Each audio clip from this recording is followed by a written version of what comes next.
See him going for his taser. Mayor, we are live. All right.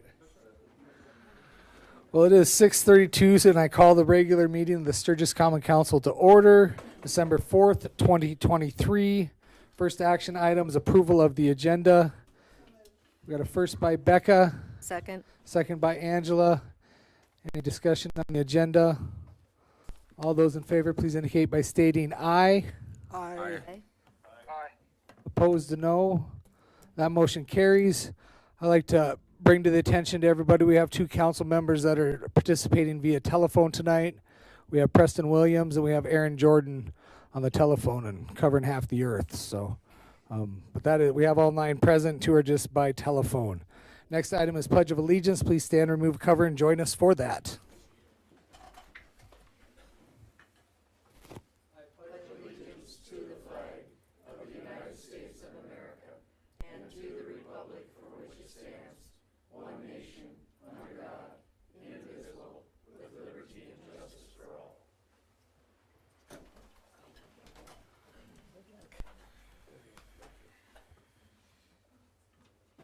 Item 5 is informational reports, none included in tonight's meeting. Item 6 is announcements and praise. I'd like to take a moment and pray if you'd like to join me. Heavenly Father, may we live each day thankfully and with confidence in your sovereignty and your promises you have made. Thank you during this season, especially just for the gift of your Son condescending to earth, living, dying, and resurrecting, and interceding for us at the right hand on your throne. I pray this all in the name of Christ. Amen. Stated ones on the agenda are December 5th, which is tomorrow. We have Sturgis Marketplace open house 4 to 7. We have Scrooge night on the 14th. One that we didn't get on the written, but I'd like to mention for sure is on this Sunday at 2 p.m. at the theater in the community center. The community Christmas program. Council have anything to add to announcements and praise? None being heard. Item 7 is other matters before council. Historically, over the years, we've had this at the end of the meeting. It's an opportunity for non-agenda items to be brought up by council or by the public, be discussed briefly. No action is available because it is non-agenda, but just a change in its position in our meetings and an opportunity for anybody to speak. Does council wish to say anything in this section for non-agenda items? Mr. Mayor, I'd like to ask about the work session that we conducted on the election, and if we're going to share exactly what our path forward or non-path forward is going to be with that. I think with what is written in state law, if there was going to be a change, there would have to be action in the relatively near future, mid-January or early January. January 14th. Yep. So I think further internal committee discussions are still merited, even further public discussions for sure, but those actions will certainly come forward fast just because of the timeline of the state law, if there are going to be any. Personally, I don't feel there's a consensus or a discussion enough by the council where there's a consensus or a direction set yet. But unfortunately, if we are going to go in a direction, we need to know relatively soon, whichever way that is. So I guess something we need to continue on, and we'll keep information flowing through Deb's office and do our best there. Can you state the specific issue? Well, there was discussion. We held a work session specifically about the possibility of changing the date of our election. I believe that there was enough public comment and comments from the county that made it believe that it was not a good move. But that might be my version of what was said there.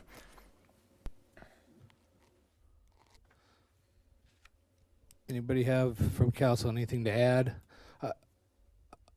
I think it was fair to state that during the public comment section of it and council discussion through that process, it was definitely something that wasn't saying we have to do this, and there's a bunch of positives for it. So I would agree with that, Kevin, on what you're saying could just be your version, but I think it was a situation that may present more difficulties than solutions to a problem we don't have.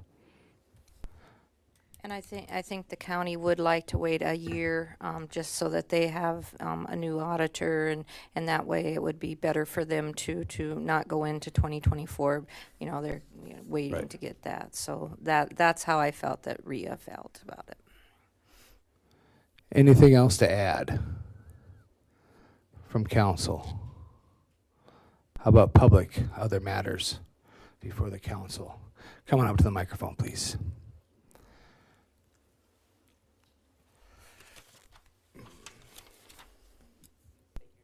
Sure. Get really close. My name is Matthew Price. Mayor and Council, I wanted to thank you for the opportunity. I understand it's 3 minutes or less, so I'll try to keep that just. I serve as a pastor in town for the Connection Church here in Sturgis. Myself, along with another church, have begun to work within our community. This is just more of an awareness for the community, but very briefly, Christ has rescued me out of addiction 7 years ago and called my family and I into ministry. And as of about a month or so ago, our church, along with the work of another church, has launched a Christ-centered addiction recovery ministry that meets in the city every Saturday evening. To that end, it's a meal and a message, basically, to sum it up and very briefly. But our prayer and our goal is to offer discipleship housing in the future where people out of addiction, as they are restored through Christ, can come enter a year's program, learning what it is to be a devout follower of Christ while learning life skills. We built a relationship with Love Inc. and other area churches who have an interest in sharing in this adventure with us. We've already seen fruit from it in conversations and a lot of positive feedback from those that we interact with. We have established relationships with Compass Point, and we are aware of the New Dawn facility and the ABC facility that's here in Sturgis, and are working at a relationship with them just to kind of bridge and allow Christ to change hearts and to see those things take shape in a person's heart. We know, and I'll share this briefly, and then I'll leave it alone, that 93% of the time, when Christ gets a hold of the Father, the family follows. That's more than 9 times out of 10 that when a husband or a father gets right with God, their family will follow. And that just means we see families restored, husbands and wives restored, families restored, addictions broken. We have a passion and desire for this. And I'm just here representing both these churches in our congregations to share that adventure that we're on as 2 church families, and to let the city and council know that basically what we're doing. And I'm happy to answer any questions or talk off the side, whatever. I appreciate the time, but that's who we are, what we're doing. Thanks, Matthew. Yep. Awesome. Any other matters? Non-agenda items from the public? None being heard. Item 8 is city manager's report by transition team.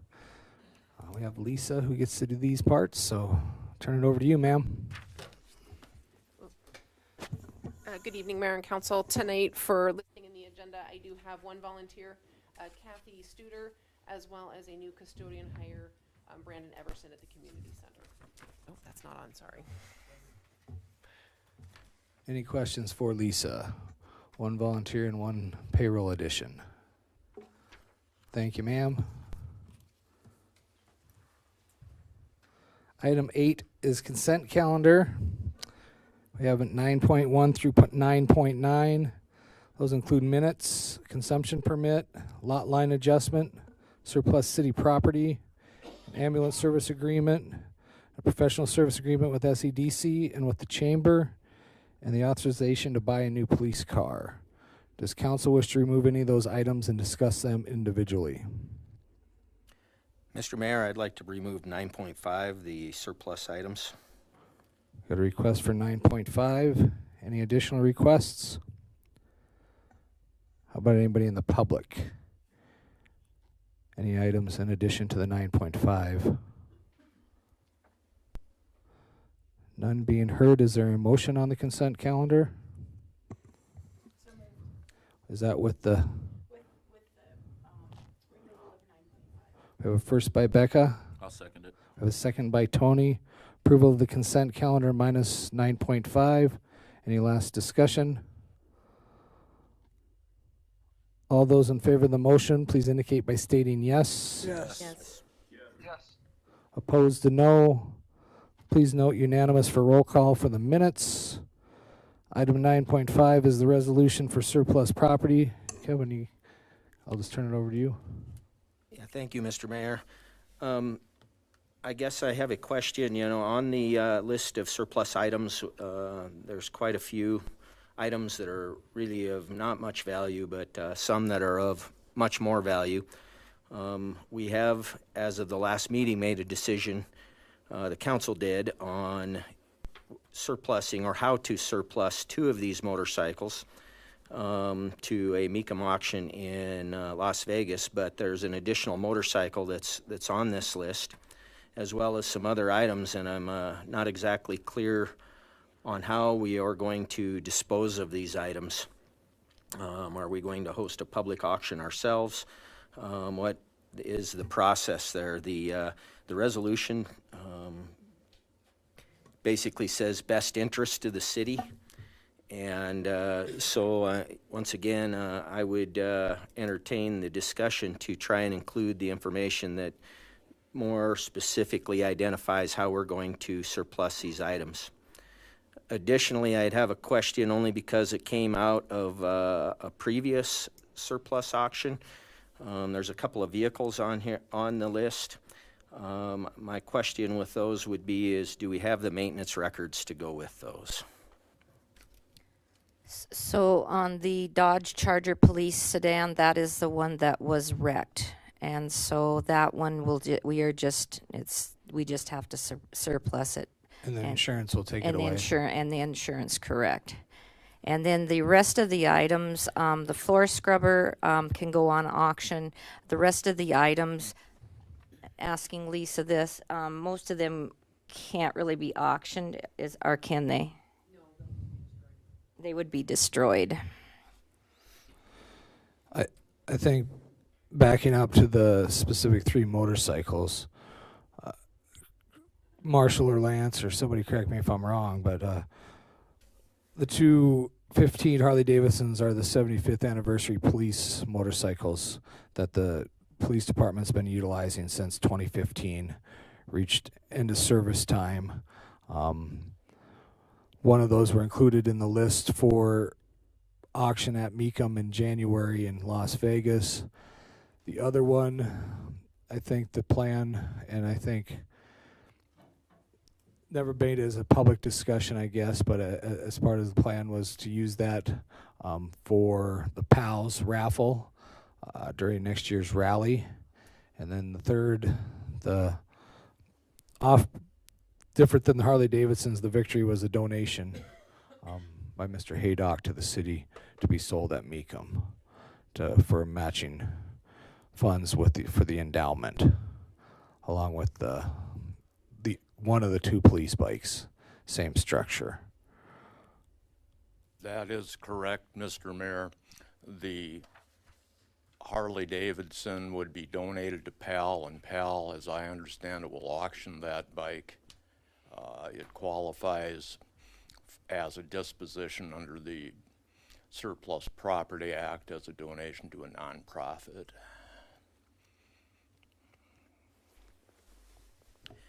Would we memorialize that in this resolution? We certainly could if you would like that.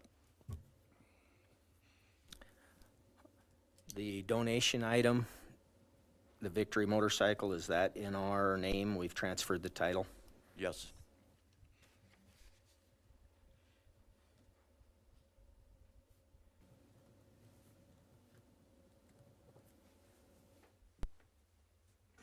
And I think as far as procedurally, Kevin, if the time's right and someone's willing to make a motion with some amended language is certainly prudent if a council decides specific to those actions.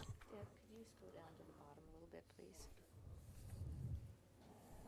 I think up a little bit. There, okay, so there was some, Before, yeah, added to it as far as talking about the two that we were going to. So there could be just another asterisk talking about the 2015 that will go to PALs.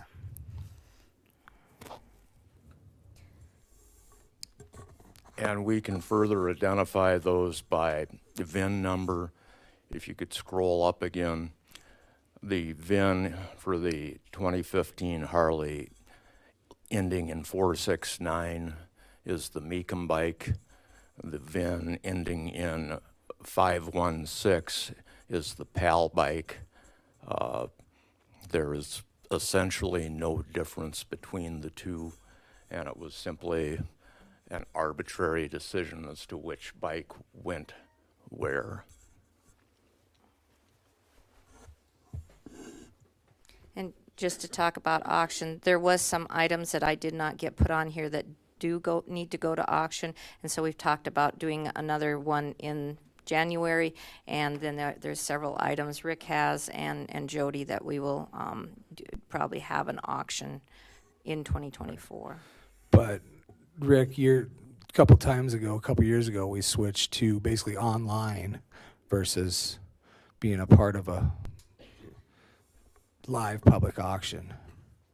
Right, we did that when we had just a few items. I think, we've got some of our irrigation equipment that we're gonna be looking at surplus, and that probably would warrant having an actual on-site, just because we get a little bit better of a turnout. But we certainly have done them both ways. But process-wise, surplus the property first and then dispose of through council's desire of process. Our usual and customary action with the PALS donation has been to actually set a value on that, hasn't it not? It has. Over the years, it's been my push specific to ones that, especially the ones that have been serviced in the police department and utilized by the city and basically devalued or depreciated all its value. It'd be my preference to cease that on that particular motorcycle and have no value set in the donation and let the true return go to PAL versus a split return.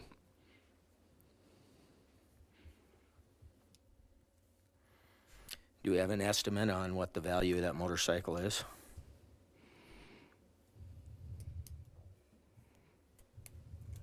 We do have a Kelly Blue Book value on those bikes. I don't have that information with me, but I can go upstairs and get it for you if you would like. I think a generalization might be. 20 grand, 25 was the police high bike. on the bike. The Blue Book value is in the neighborhood of $15,000 on those. And then 75 on the, I'm just going off of memory, 75 on the electric bike. Was that? That's accurate. Yeah.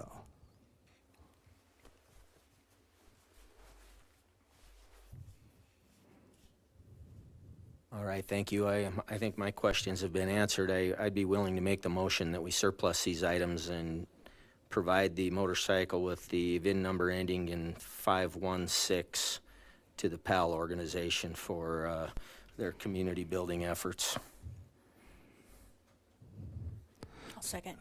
So we have a first by Kevin and a second by Becca. Any further discussion on the surplus 9.5 from the council? How about from the public? Any discussion on this item? Questions, comments, concerns? None being heard with a first and second on the floor. All those in favor, please indicate by stating yes. Yes. Opposed to no. That motion carries. Brings us to claims, I believe. Faye, you did late last week send out an email concerning some situations that have been corrected with the transition on the AP module of our software with a local merchant. Does council receive that, or do you have any questions in particular to the claims for tonight from council? And there was a duplicate we found this morning, Lance, in sponsorship. It was a duplicate, and so that has been removed of $3,500. So Okay.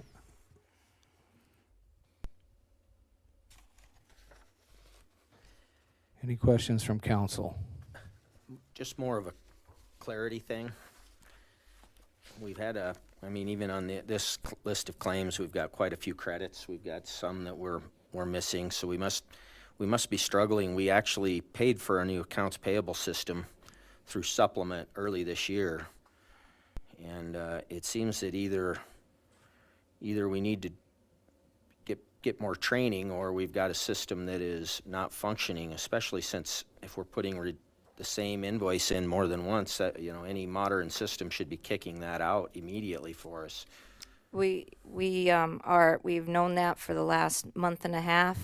We are changing AP programs. We're going to go with the accounting software that we already have. They did not have any AP program until the end of March of this year.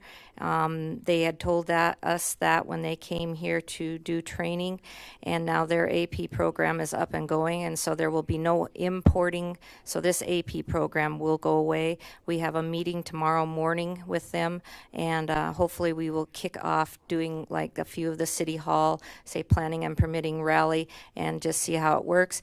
It's going to be much better because the department heads will be able to see what is in there and what is not in there. Right now, with the separate program, the AP program, it just makes everything difficult. And we've known this for more than a month and a half. We've known for about 3 months that it's not a good program. We're going to be able to recover our investment. Well, this other one is for free. So that helps a lot. We don't have to pay anything for it. So we're saving money there that we would have, if we would have kept this AP program, we would have had to pay, of course, the yearly amount. So, and it's going to hopefully make things much better for everyone. But the $15,000 that we invested in the current program, I don't believe it was 15,000. I think it was 11. I think the supplement was for 15,000, but we can talk about that at a Yeah. Okay. call a point of order here of. I mean, yeah.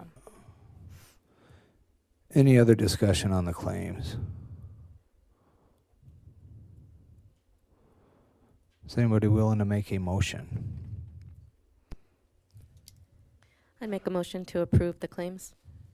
First by Angela.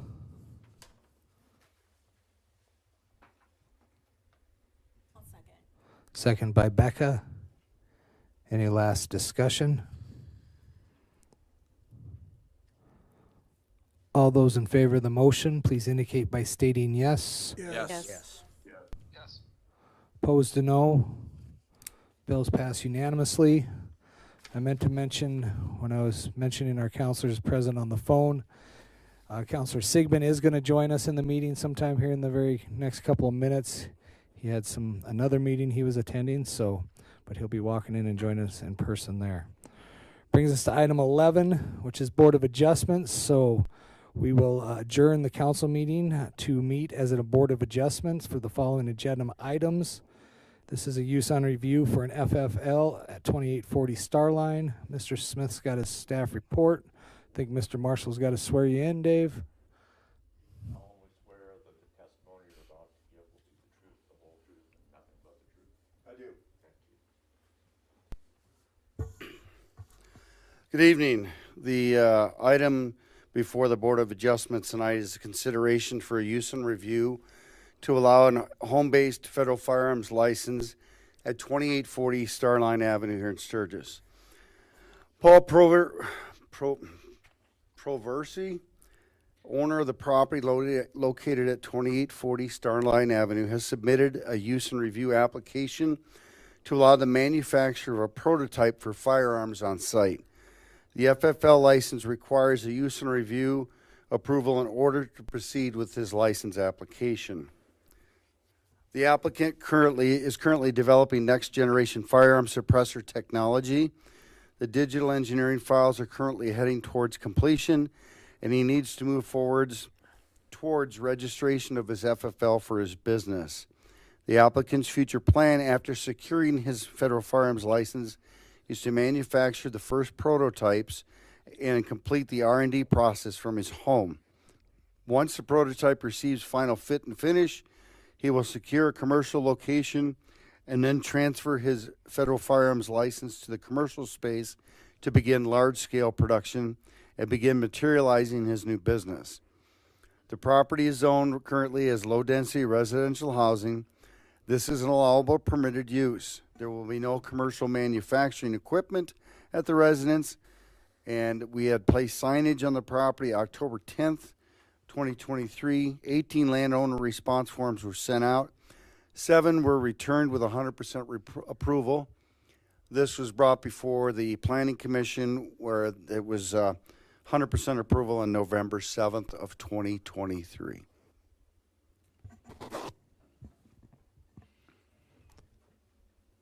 Any questions for Dave from council?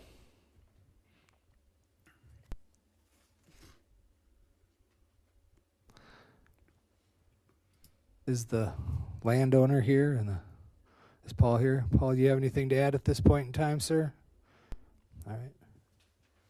How about public input on this use on review? I guess, Dave, it makes sense just to briefly explain what a use on review is and how it's an annual. A conditional use on review will be reviewed annually by our department. If there are any complaints, issues that have come up during that year or even prior that are egregious or we feel needs to go back, it will go back before the Planning Commission, then come back before the council. If there are no complaints, everything goes as planned, and we will just automatically renew it after 1 year, and each year it will continue to just be looked at in the same fashion. But it doesn't come back to the council. It will not come to back the Board of Adjustment. Will not come back to the Board of Adjustment or the Planning Commission unless there are issues. Correct. Any further discussion on this consideration of a use on review, public or council, or Board of Directors, I should say? Hearing no objections, I move to approve. Got a first by Mike. I'll second it. Got a second by Tony. Any last discussion? All those in favor of the motion, please indicate by stating yes. Yes. Yes. Opposed to no. That motion carries. Thanks, Dave. Thank you. I'd adjourn the Board of Adjustments and resume the regular City Council meeting. Item 12 is public hearings. 12.1 is a transfer of a malt beverage license, a retail on-off, a liquor license, and a wine license, and a cider license for the Knuckle. Faye, I'll look to you for the staff report, please. Thank you, Mr. Mayor.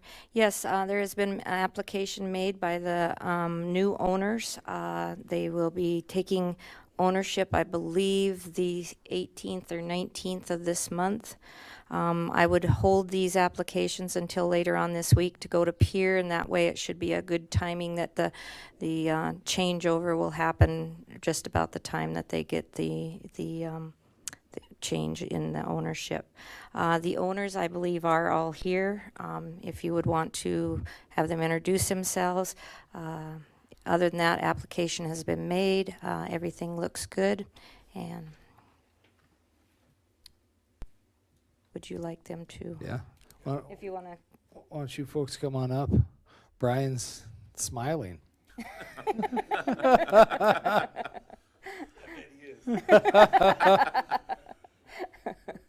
He's the one that used to have to come up a lot, so that's the excitement. He's going to smile on December 19th. Curtis Venable.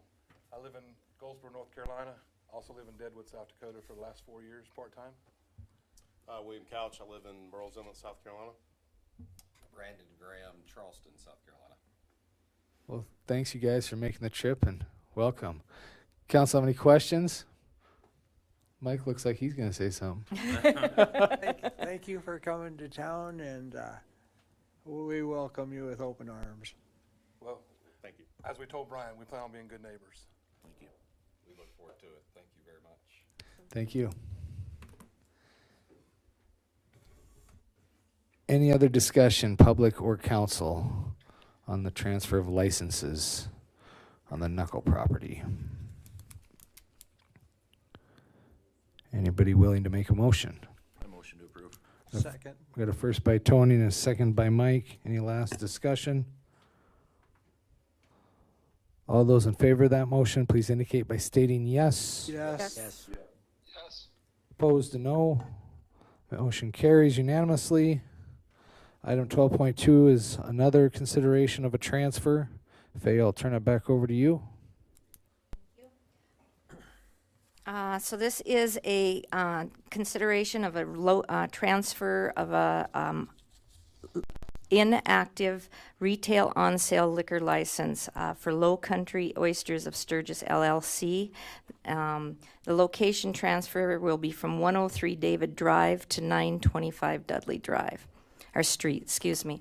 And one thing that I would like to, I know the mayor asked me how it got to 105 David Drive, and so I just want to let you guys know that there was an email between myself and the state, and I had heard from Laura. She is the person at the state that takes care of the licenses, and she said Leslie Beaver called today and has updated her sales tax license to the address of 103 David Drive. Her RL license is now inactive at this location. And so I responded, do we need to do anything on our end with the council? And she said, no, there should not be anything. She also said if she were going to use the RL license at this location, we would require her to do a transfer. So that is how it all came about. I believe Leslie is here. So I know we talked about that you guys would like to talk with her, so.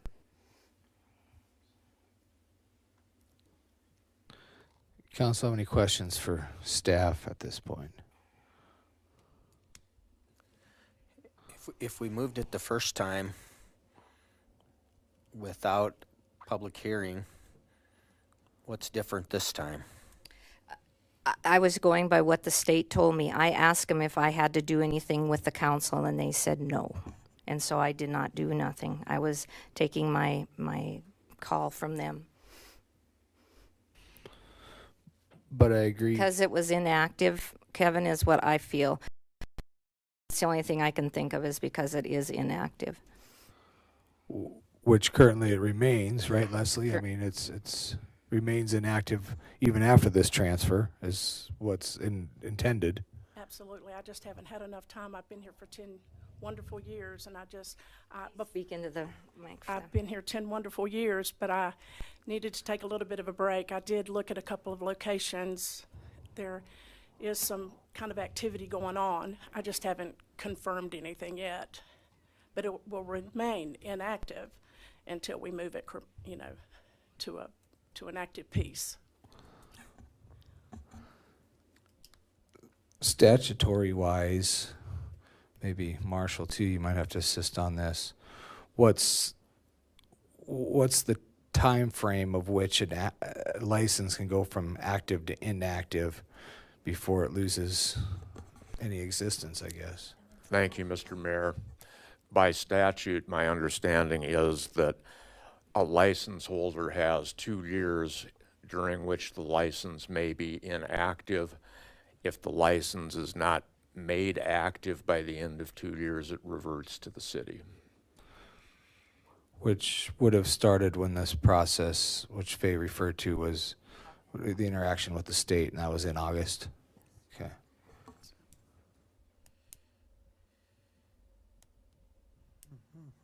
Other questions from council?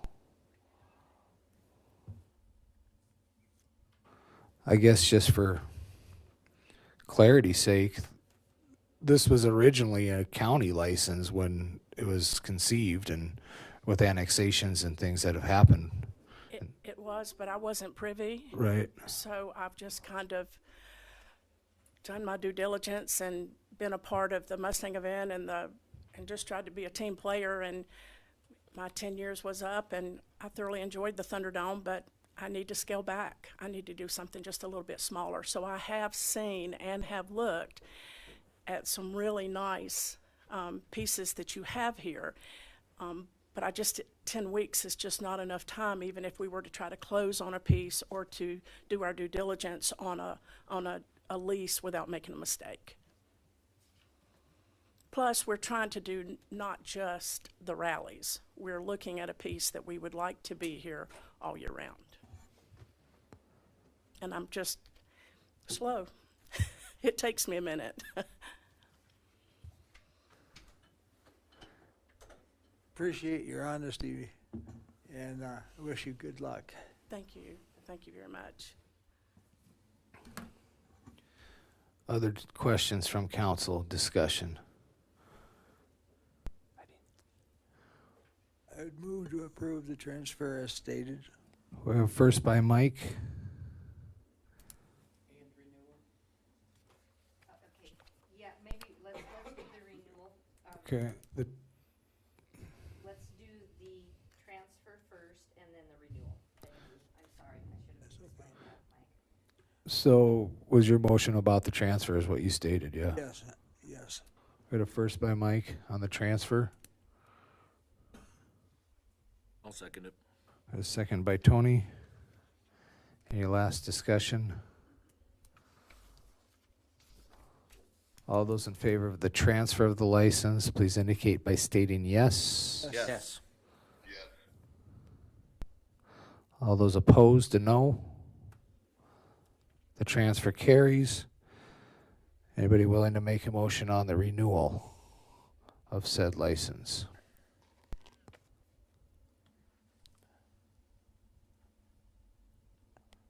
I would make a motion to renew.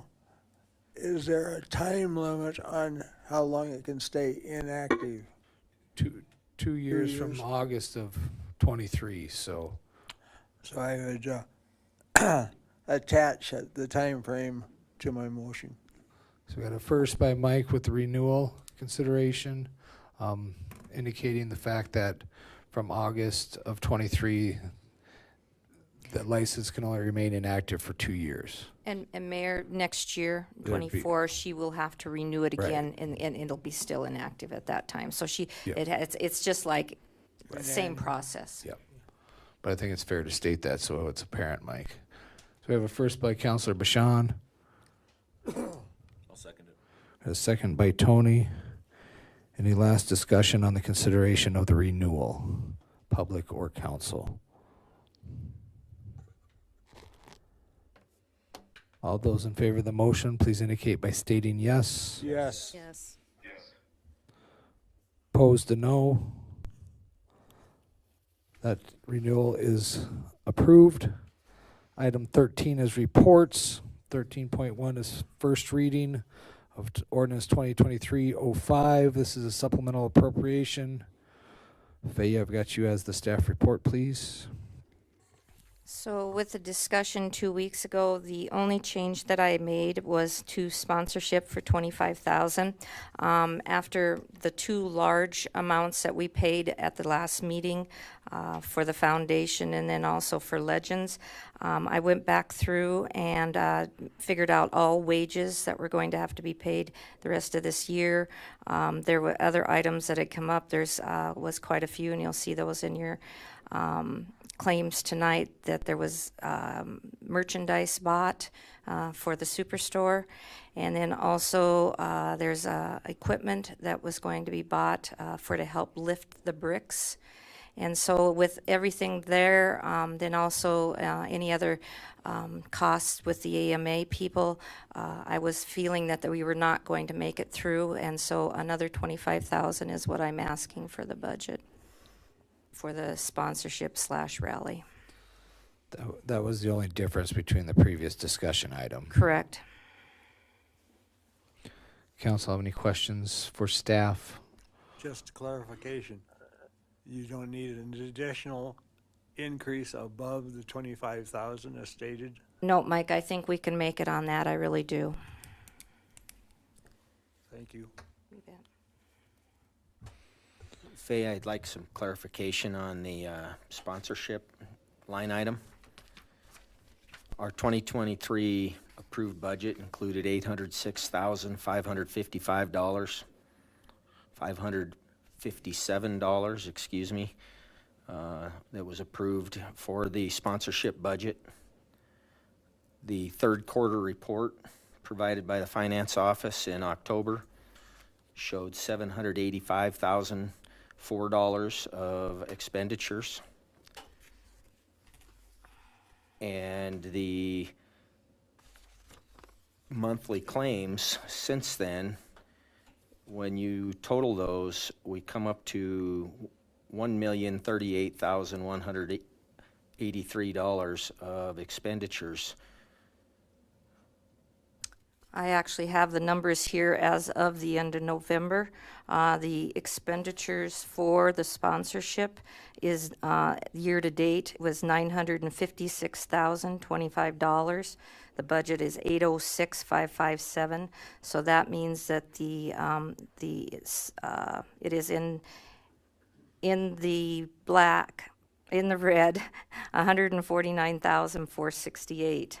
And then for the rally, year-to-date, the expenses are $583,300. The budget was $794,705.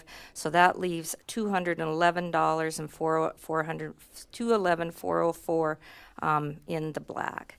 And so the difference between those, I believe, top of my head was, I don't have it off the top of my head, but I don't have it with me. Anyway, I took all the wages off of the difference between those two, and like I said, I tried to bring it down to what everything I knew was going to be coming in, and I believe we'll end up right around $12,000 of a budget left between the two. If the 25,000 is approved. If the 25,000 is put in there. So this is a continuation of rolling the sponsorship and rallying events together. Yes. And I was, at Legal and Finance, I was told not that this is what we were going to do. So I did question that.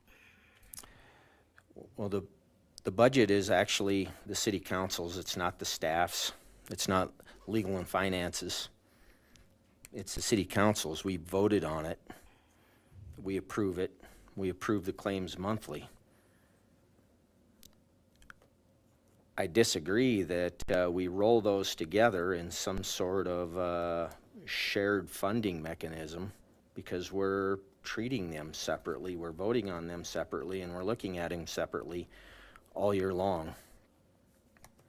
And they will be kept separately in the CASAL accounting. They will not be kept separately in the annual report, which is produced by Adam and I, and the audit. When the audit is done, they are rolled together. But in CASAL, if you ever want to pull up, that number will never change as of December 31st in the CASAL. So if you want to know how much it was in the red, you will always be able to see that. But you won't be able to see it in an audit, and you won't be able to see it on the annual report, because that is what the Department of Legislative, just like we do it with the community center and recreation, we combine them, and just like it will be next year for police and the animal shelter. We separate them just so we can keep track of them like you want to internally. But our reports won't reflect that publicly. I mean, I don't have access to CASAL. It will. Right, but we approved $806,557. Our expenditures out of that budget are going to be over and above. Yep, and you will be able to see that from here on in. And you'll see how it goes more into debt, and you'll see how the rally department is going down too. Well, the concerning piece for me on that is early in the year, we supplemented the rally and events budget by $200,000 for promotion of the brand. And that's the money now being used to fund day-to-day expenses in these other budgets.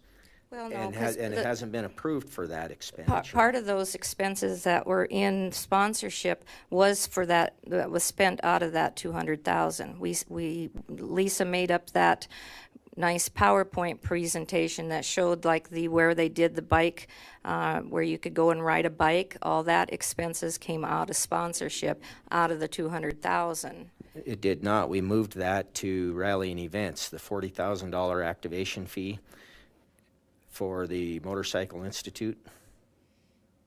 Well, I believe we moved it to sponsorship, and that's why sponsorship is down, is at a. We've had that discussion before. I guess additionally, the hard part about this is because you told me that, or you've told publicly everyone that our auditors, are okay with this, rolling these funds together. I spent some time reading the audit reports, and the audit report says they don't even audit the rally. They still audit the rally, but the numbers that we come up with, the numbers that Daniel would put together for you guys, that is put in there, and then it says, yes, that is not audited. So Daniel's work, what he did, pulled those numbers together, they don't audit that, but they absolutely audit my Cassell papers. They go through every expense, look at every expense. I have to explain if there's differences from year to year. So that is not a true statement. The only thing they don't audit is the worksheet that Daniel did, which they said that's up to you. And we don't even have to put that in there if we don't want to. We chose to put that in there years ago. But that's why they put that they've not audited that to see, so. But they definitely audit my numbers. Well, again, the concerning part about all of this is that the council, who has budget responsibility, Talk to them. has voted for and approved amounts for each individual division of the budget, and now we're blurring the lines underneath, effectively creating a slush fund of it.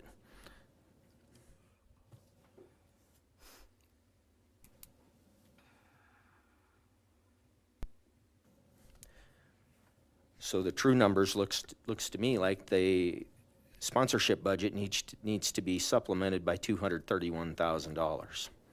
And then we're going to over budget. Then it will have, because we will be combining the two, then we will be having an over budget between rally and events because we combine sponsorship and rally and events. And I guess if the whole council wants me to do that, I will do that.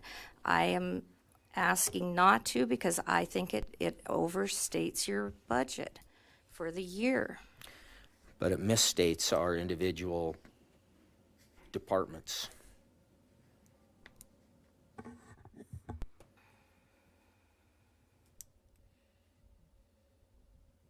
And if you do this for sponsorship and rally, then doesn't it make sense to do it for police department and animal shelter? I mean, any departments where for... Yeah, you would like for community center and for community center and then recreation. Yeah, you would over budget then for them if you felt that combining them wouldn't. Well, I think it's exactly the opposite.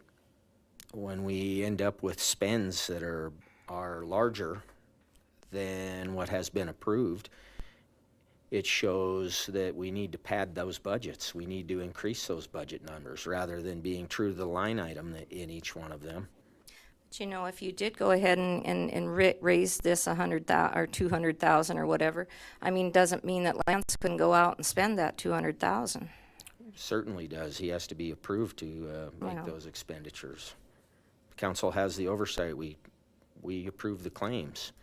If that was an administrative service handled by a city manager, if we had it, we would not even be approving a budget. We would not be approving supplements, and we would not be approving expenditures. But the state law places that still on the elected board, even though we have a city manager that's handling administrative services. So again, this is the council's budget. The budget I voted on has a amount of $806,557 in it. And the total expenditure, based on the reports that are publicly available on the iCompass site, are over $1 million.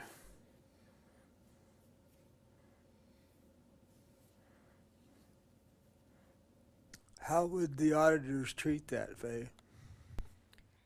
It will be combined in the end. There's only, it's just one department. We split it up, but it is one department when it goes on to the audit or on to the annual report. I remember that. We have dealt with that before with the auditors. It seemed like it never turned out well. There's always a question there. And what would happen, Mike, if there was, with what Kevin's talking about of making the supplement larger than the 25,000, what would happen is at the end and in the audit, there would be cash on hand left in the combined sponsorship rally audit column, which truly, when it boils down, it would be still in the city's coffers unless, you know, it was approved to be spent. But it wouldn't affect the audit in any way other than that fact that there would be a larger amount of cash on hand in that line item or in that column of the sponsorship/rally. But it's not good to have a lot of cash on hand either. from May an I audit make an perspective. observation, Mr. Mayor? Yes, please. It seems that one solution to this situation is to combine rally and events into one department with one budget. That would eliminate issues caused by budgeting separately and then reporting jointly for the legislative audit. And the same could be said of community center and its companion and ambulance and law enforcement. Or on the flip side of the spectrum, truly split them into their own funds or their own item audit line, you know. Yes, Mr. I Mayor. mean, either side of the spectrum is Thank you. possible. But do we not create a bigger problem for the council for supplements when we do that? When we split them out, it's harder to move money when there is a deficit funding in a particular account? Correct. It would take the action. Take the action What we're of doing. the authority having oversight over the budget.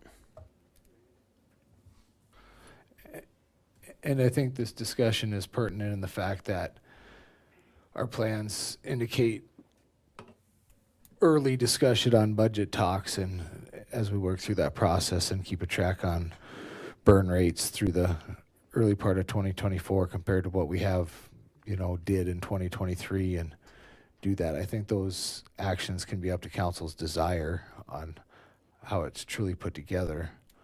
Well, I think we made the move when we voted on the budget with them separated. Our first and second reading were for separate budgets for each one of those.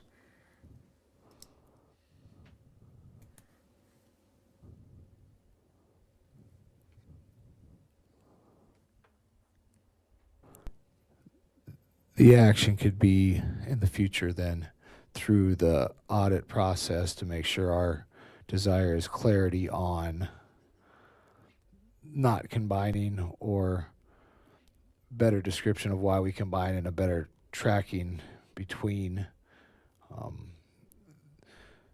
as the year progresses. I mean, there's some options there that would indicate, you know, when Faye does use thousands of dollars from one side from the rally department or from the sponsorship department to help the other, if there was a reporting process of that, it would in effect be the same net result in the end.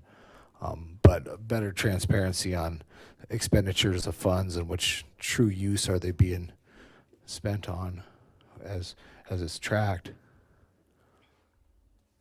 I mean, Well, it's, Mr. Mayor, I mean, I think that, yes, we did pass the budget in September, but that doesn't mean that the processes are totally written in stone. And as Councilor Jordan and I have said since August, that, you know, we are looking at improving the budget processes, the transparency, the review. Actually, I think 4 years ago, I suggested that we have an additional web page to our website that has the month, you know, to date income, expense, much like the state of South Dakota does. And, you know, that could be another solution that we have out there that our citizens can go to and say, here you go, here's what our spending and our revenue look like. So I think that, you know, to address Councilor Forrester's concerns that, you know, he's bringing up this evening, there are ways forward. Again, I think that it's a process of evolution, and it's not something that is, in my opinion, fixed as of right now. We can look at it and we can move forward on it, because yes, absolutely, we control it. We control the process. It is our budget. But I think the fact that Legislative Audit Office, which is the state of South Dakota, out of the Department of Revenue, they do not have findings on the way that this is set up. There are not. So I think to kind of say that the state looks at this with questions, it is fully open for the state when they come in and audit us, which happens annually. So, Mr. Mayor, I think that we can take all of this into consideration as we enter 2024 and looking at the improvement of our budget process. I don't remember ever being in trouble because we have never overspent our allotment. Is that correct, Faye? No, Micah, that's one thing. That's why we have to do supplements, is because if we don't, then we are over. And actually, last year was the first year that I did not get a finding for being over. I probably misstated that. On the absolute cap of the budget, we have never overspent our budgeted allotment. As Not- long not- as we did supplements. Yep, that's what I'm saying. Yeah. Not one, there's never, I've been here for 12 years and I've never seen a state violation picked up by the auditors, not one time. In fact, I don't even remember an honorable mention for or against our handling of the budget.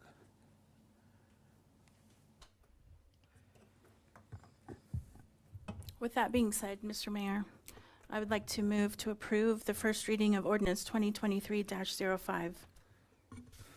We have first by Becca on approval of the first reading. Second. Too late. We had a second by Dean and a third by Preston. Thanks, Preston. Further discussion, council or public, on first reading of supplemental appropriations. Coming up, yep.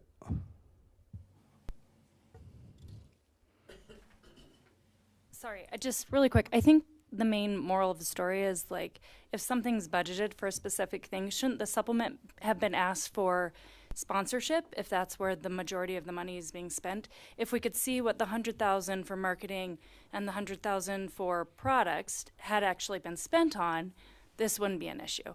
I think the issue is that, first of all, we all hate coming to these meetings. You guys are champs, but this is awful. And so we came and we spoke against all this extra spending. And instead of showing us what the extra 200,000 was spent on, instead now we're putting that towards sponsorship, which the public doesn't get to see. That's like frustrating. The whole 200,000 isn't being put towards sponsorship. Either way, I think if you could show of the 100,000 what went to marketing, global marketing, that was the thing, and the 100,000 that went to products, then it wouldn't even be an issue. I mean, that'd be fine. And we can do that. I Okay. mean, we can, I mean, And I have a accounting of all of that.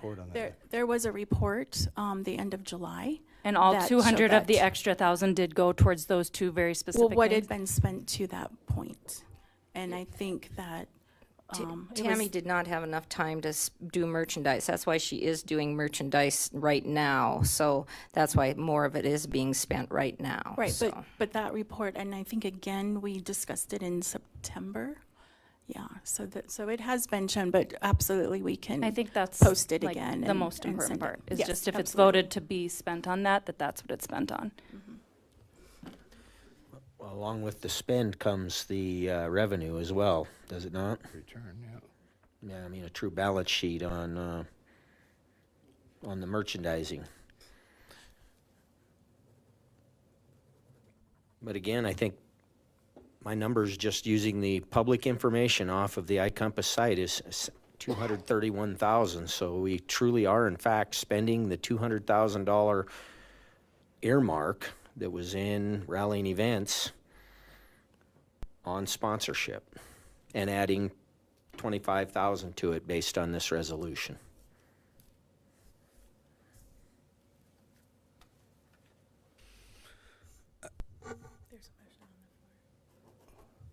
Any other discussion? Public or council? Come on up.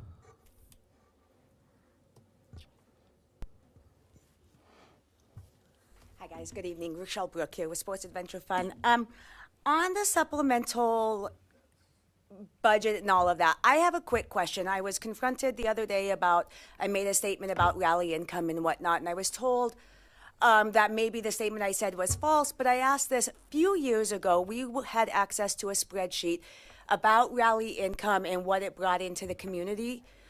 We no longer have access to that. Was that a decision on council to pull that information back and not have it broke out? Or has something changed about that, I guess is my question.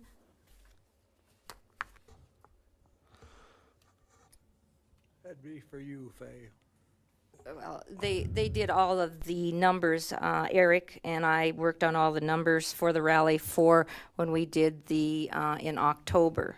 And so the numbers were put together there. And the numbers that Kevin is talking about that goes in the audit, that is the same one. So those numbers are put in our audit. So the revenues, expenses, and what, the difference. Yeah, a few, like back in, I can't remember the exact date, but there was a specific spreadsheet published to the public where the numbers were broke down. I believe Daniel used to do that. Yep. And that's no longer out. This year, We because hadn't of done the it for this year, yeah. lateness of everything, we did not do that. We just used the numbers for the seminar, The basic. the summit, yes. Yeah. And there are some there's some situations that are different than in the past, Rochelle. Some of the rally sponsorships that we truly receive because of the rally and the partners that we gain for the event, they require further leasing of non-city properties and things like that. So there's been a lot of assumptions and accounting done towards the true economic development that occurs because of that for, further sales than just in the first week of August. I'm just speaking roundly here. But in years past, some of those assumptions and profits that were gained were shown on the rally side. And currently, because they've now shifted into year-round business structures, they no longer show there. So there's a different assumption approach through the process where the numbers aren't comparing apples to apples. The impact on our community is a positive one financially and for activity-wise, but to continue on that same spreadsheet wouldn't be fair in the current structure of what we are putting together as sponsorship and year-round activity agreements. Okay, so with that, you guys are telling me there's different nuances and assumptions with how the finances of the rally works, but yet we're trying to lump them all into one category without explanation and allowing the public to accept the numbers as is? Without clarification or transparency to the public? No, all those leases that I'm specifically talking about. Because I was talking about, like, not just those specifically, but as a whole, we want to lump sponsorship, rally and events and all of that into one category on our budget, yet we're allowed to be told assumptions and nuances allow for the financials that we're allowed to accept that makes money for the rally. So, meaning that you want me to be generic with accepting your answer that the rally makes us money, you no longer publish information because of nuances and assumptions that might happen later, but I can't be, and then you want me to be generic with what you guys spend on as well. You want me to accept the generic terms of that as well, without explanation, without transparency and detail. Rochelle, I don't think we lump everything together. I know Sorry, that's what it wrong sounds like for the terminology, audit apparently. and that. But Yeah. I always keep the expenses in one area, the expenses for the rally, that's all separated. And like I said, if you wanted a listing of any of them items, I could get you it. It's all accounted for that way.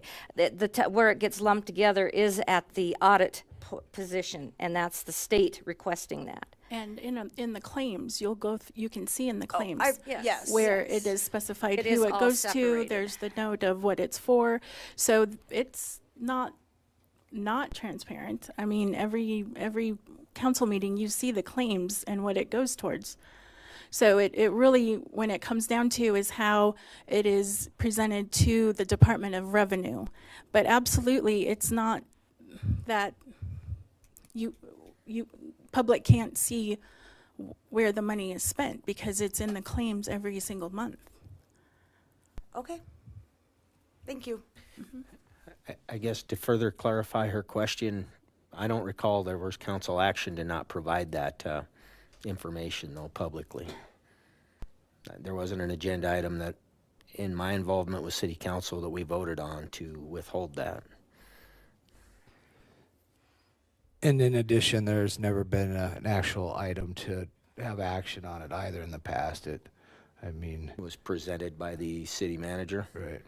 And I think there's still, I think it makes sense to make sure that information is available to the public with the understanding of what direction those numbers come from.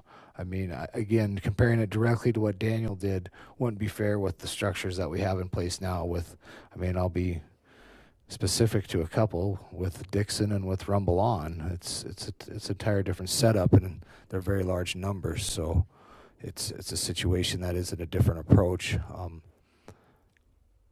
with the ultimate goal of A, having the best rally we possibly can have, and B, having year-round impact in a positive way, both on business and activity from outside people moving in.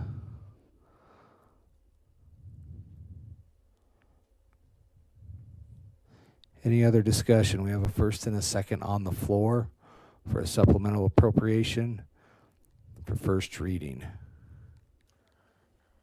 Hey, Mr. Mayor, this is Aaron. Yep, please. Hey, just, and Becca kind of talked about that as we go into 24, but, I agree with what Councilor Forster was talking about. When it comes down, when we pass a budget by line item, we have a specific amount that we've appropriated to that particular activity. If that activity requires additional funding sometime during the year, going back to what Becca was saying, I think that's something that we need to look at as a council and approve as a council, and not combine things unless in that budget we have special instructions for those particular line items. But for the most part, we need to keep this at the council discretion in terms of making those decisions if we're going to be moving money between those different appropriations. So I understand that we're a lot of lessons learned over the last, several months in this particular budget year. But again, as Becca talked about going into 24, I think that's a level of detail and process that we would require. Thanks. Appreciate that, Aaron, and would agree that that's indicative of what our discussions have been, for sure. Any other discussions, public or council? We have a first and a second on the floor to approve first reading. We'll go ahead and roll call since it is an ordinance. We'll start with you, Aaron. Yes. Preston? Yes. Dean? Yes. Becca? Yes. I am yes. Angela? Yes. Kevin? Yes, with the connection that it is not enough for sponsorship. Tony? Yes. And Mike? Yes. First reading passes unanimously. Item 13.2 is also a supplement. This is through insurance and grants. Faye, back to you, please. Mr. Mayor, Yes. I think it might be in order to ask Councilor Forrester if his intention was to vote yes or no, because I'm not sure what impact the qualification has on the vote. My vote was stated yes, Thank you. Mr. Attorney. Item 13.2, Faye. So this is another way that we can supplement our budget throughout the year. We have the COPS grant, which is over with this year, but we did have money of $17,000 that came in on that, and then we also have the PALS grant, and that one is continuing through next year. So that was for $35,000. So that will go back. That has been spent, so it'll go back to the police. And then there was some federal grants for $13,937, and then we had insurance. We had the airport. We had T hangars. The roofs were damaged by hail, and that was $89,788. And then the police also had repairs to a police car. Any questions for supplementals with grants and insurance situations throughout the year? How about public questions?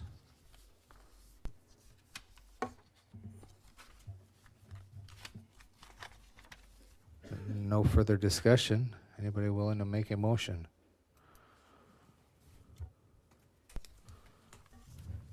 I move to approve resolution 2023-49.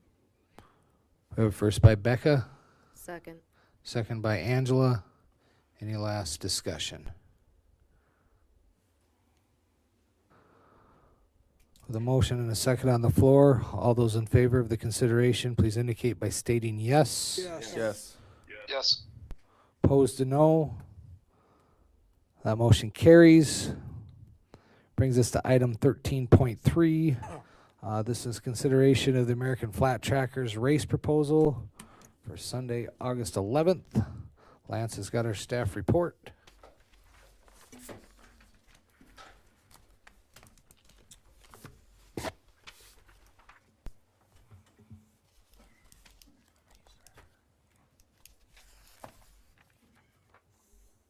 Good evening, Mr. Mayor, and members of the council. Tonight, I'm asking your final consideration of the proposed American Flat Track Spirit of Sturgis TT race as submitted by the Outer Kind Agency in conjunction with AMA Pro Racing on September 30th of this year. As proposed, this sanctioned motorcycle racing would be held annually on the streets of downtown Sturgis to include portions of our legendary Main Street during the next 5 years of the City of Sturgis Motorcycle Rally, with the inaugural race to be held on August 11th, 2024, the final Sunday of the 84th anniversary of the rally. This request is the culmination of a collaborative effort by the race team partnership over the past 15 months in obtaining relevant professional knowledge, performing applicable testing, and ultimately assessing and confirming feasibility as required for the city's success in such a race event. Staff is requesting council's approval to proceed with finalization of the respective multi-year contract with the Outerkind Agency and AMA Pro Racing, as well as the corresponding signing authority provided by the letter of intent before you. Thank you for your consideration. Any questions from council for Lance at this point? Richie, you want to come up at all and maybe walk through the letter of intent would probably be best. I don't know if we can get Gene on the phone, but it'd probably be better with you here. Okay, basically I can read it, or Yeah, why don't you summarize it just so. or I can summarize it, whichever you prefer. Why don't you summarize it? And, Okay. I mean, touch on all the points that we discussed. Well, obviously, excuse me, we've discussed having a race on that. We moved it, the original date was the Saturday, and so we heard the city, the merchants, and we decided that the best thing to do is move it to Sunday. So in doing that, we came up and went around and talked to everyone, and seemed like we had a pretty good direction. So tonight, we have a letter of intent, and it's just summarizing what we're doing with the logistics.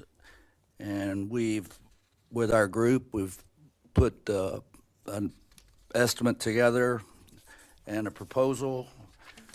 And we've also worked on what the event budget will be, and also our sponsorship. And it's a little hard not having the event to sell sponsorship against it. So it's hard to give you firm numbers on that. We have to have the event first.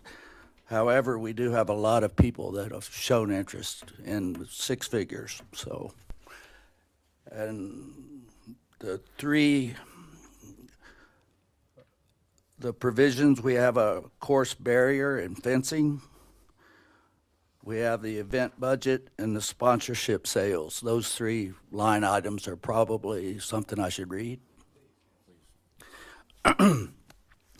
Okay, AMA Pro agrees to purchase and/or provide all necessary retaining walls, fencing, inflatable safety barriers, which will be installed and removed by AMA Pro in close consultation with the city.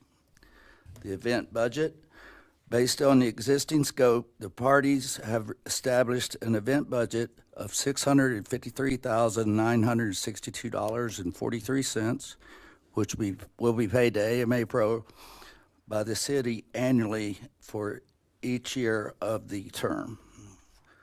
The sponsorship sales, AMA Pro and agency agree to make good faith efforts to assist the city in securing sponsorship in connection with the events. AMA Pro and agency shall pass through to the city the revenue from any such sponsorships actually received by the parties, less any mutual agreed upon sales commissions. So that's basically your budget, and then we will sell against that to, obviously the goal is get where it's black ink, hopefully after year one.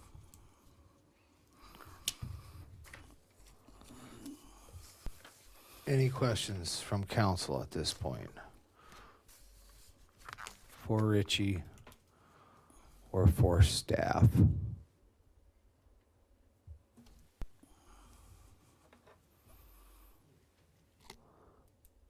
At this point, I think it makes sense to open up the podium there for public questions and considerations, and we may be inviting you back up for answers, Richie and Lance. So, no problem. At this point, I'd welcome any public comments, questions, concerns, considering the possible race on Sunday, the 11th of 2024.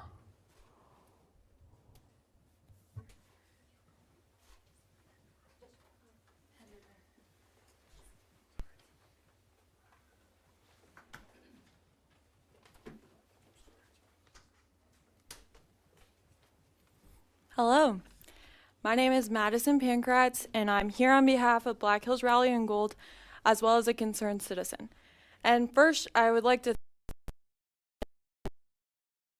very valid questions throughout this entire meeting. I also appreciate the AMA representatives for meeting with us and answering my questions, but the one thing that was never fully disclosed in our meetings was the potential costs associated with this event. And I understand sponsorships, and I understand that there will be an interest for adventure bike companies to have more of a presence at the rally. However, before the rally race was proposed, the last time I spoke before council was concerning spending $300,000 to create rally-related products. At that meeting, it was decided that $200,000 would be approved, dedicating $100,000 to global marketing and $100,000 to merchandise. I was disheartened to hear that the previously mentioned $200,000 might end up grouped in with the sponsorship line item on the budget, so that rally sponsorships are no longer appear in the red. This $200,000 was allocated for global marketing and product creation, and is now essentially a slush fund per se to cover up an area where the budget was down. It's because of this, I feel it is the duty of our council to be transparent in what an event of this magnitude could cost all of us taxpayers, whether there are sponsors involved or not.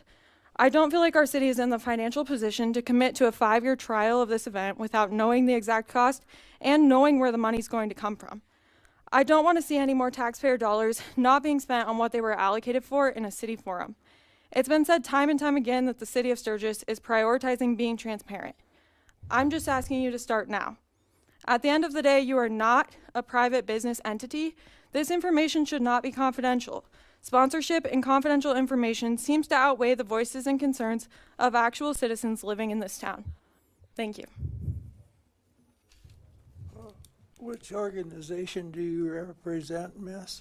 Black Hills Rally and Gold. Thank you. And I think, Madison, in the letter of intent, which Richie read and was prepared by AMA's group, the net calculated cost was included there. That was talked about briefly there at $653,796 and some change. So I guess my follow-up question is, where do we have $653,000? If we don't have a sponsorship, where does that money come from? Well, we just increase taxes. I guess. Well, thank you guys. To answer your question, I think as part of the clarity and looking into the crystal ball, I mean, our city has cash on hand of well over $1 million at most times.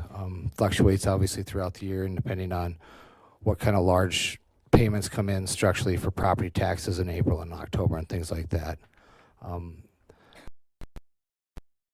The hard part of it is that with sponsorships, it is looked at as a proprietary situation with the companies and the partners outside. We do our best to be as transparent as possible to show lump sums and differences in gains, and I do believe that all that information can be shared through the process if this event is undertaken, and the fact that the calculations that are $653,000. And then where is, like, if you're hoping to profit off of this, where does the profit come from? Is it an increase in sales tax? Is it selling tickets? It's hard for me to understand this if we're not going to profit from it and we're just putting money into it. The sponsorship contracts is the key to the large numbers. Obviously, just like the event itself, we get an uptick in sales tax because of the rally. So hopefully there is a larger group of people that attend because of this event within the event that will create an uptick in sales tax. But truly the lion's share of all net gains for the city of Sturgis, and because of the city of Sturgis motorcycle rally, come from sponsorship contracts and partnerships with large companies, as they know what the event brings and they want to be part of it. And are those confidential, or are they open to the public to see the revenue from sponsorships? Cumulatively, we do provide that information as the net number of what the sponsorship does bring. Individually, no, it's not broke down that way as far as protecting the proprietary information of our partners. So, but yes, as a whole, there is Faye can provide that for us and either bring it to a council meeting or just you can stop by and get it. But annually, there's a number that says this is revenue from sponsorship, this is cost associated with it, i.e. hard leases on real estate and things like that, and here's what the city has from sponsorship as a income. And then just to confirm, is sponsorships this year, was it in the red without our 200,000? So are we hoping to get new sponsors so that it's not in the red next year, and is that where the race is coming from? Or is it just going to be in the red and we're going to owe for this race? Saying it's in the red from needing supplemental appropriations from actions that's coming, yes, there's been supplemental appropriations done. Does the city's sponsorship program generate profit for our town and hence money for our citizens? Yes. It does not operate in the red. It's the revenue is well outweighs the cost.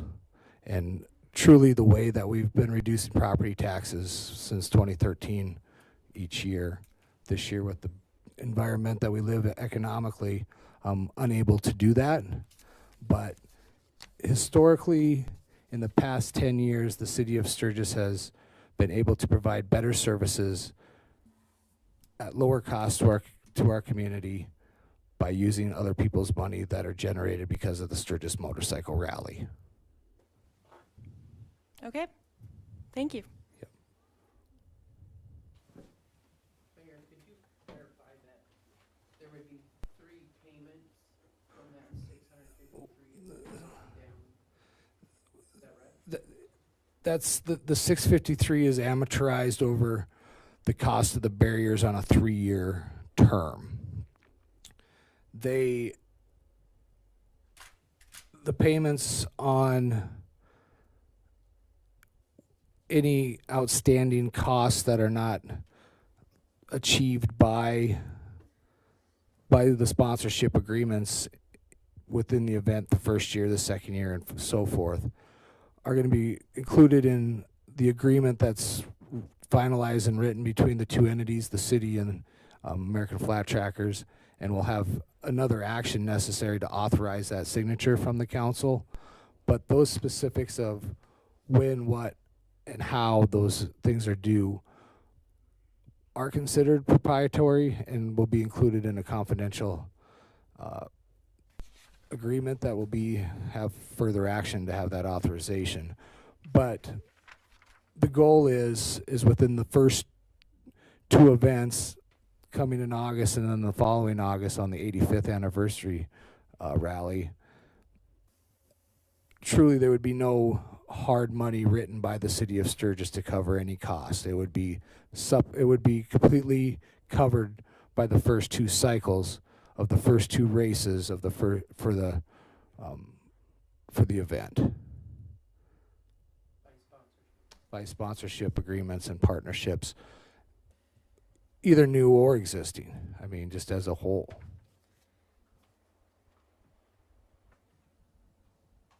Other discussion?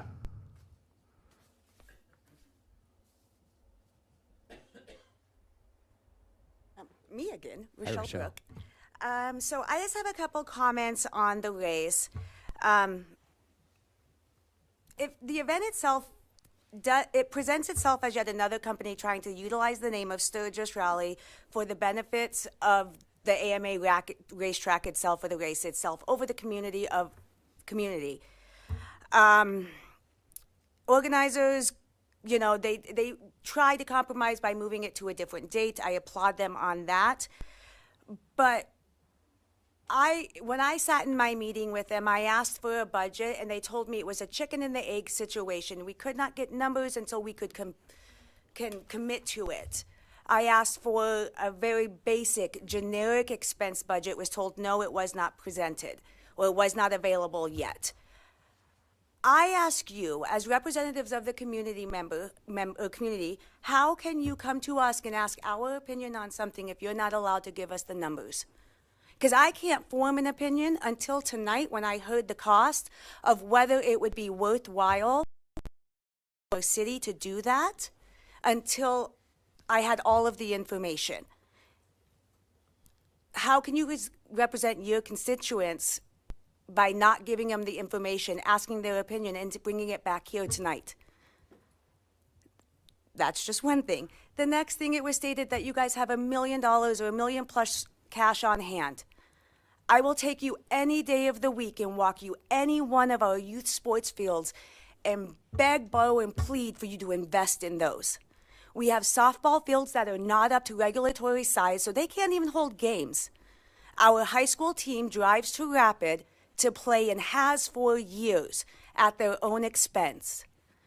Our baseball team can't hold a tournament to the size that they would like because we don't have enough fields for them to utilize.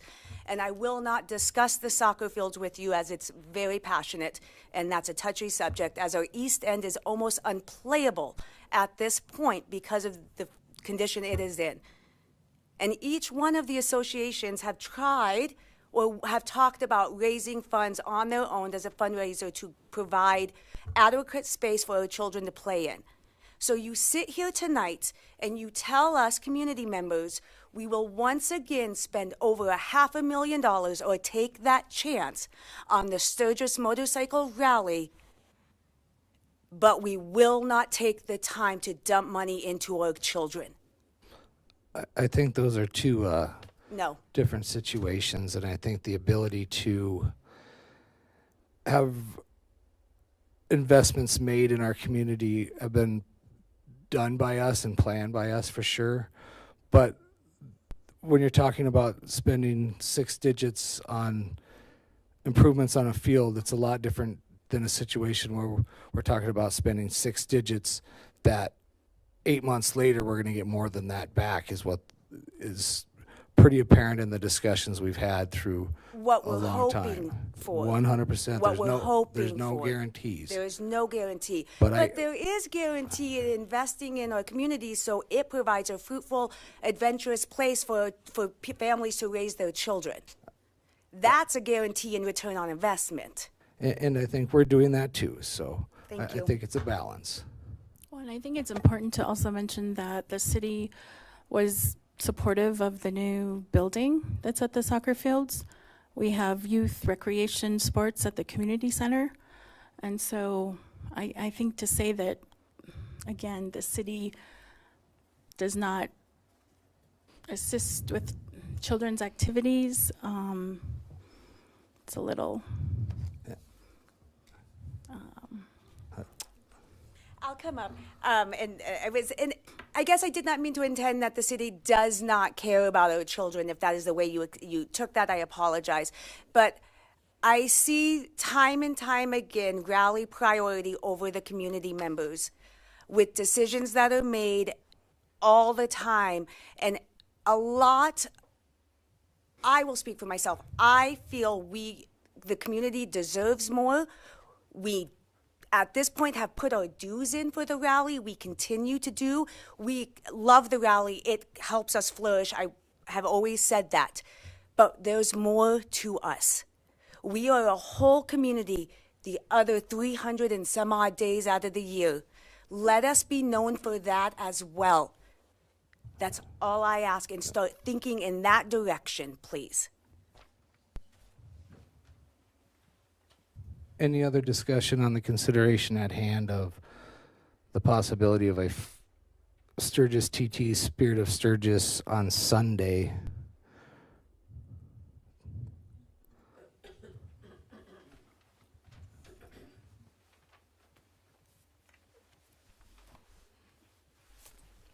Sorry, twice in one night.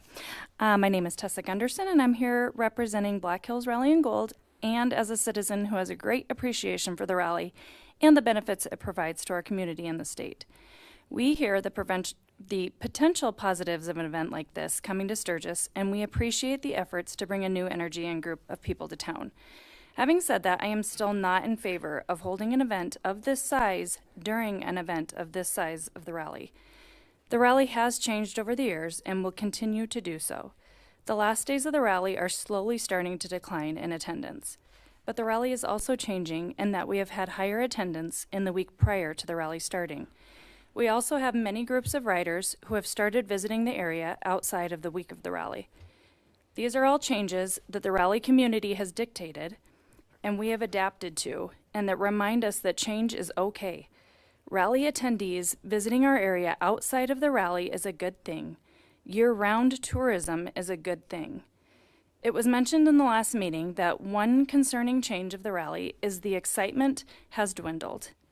The reference made it sound like this was a negative aspect that needed to be corrected. In reality, I think it's a huge improvement to the rally.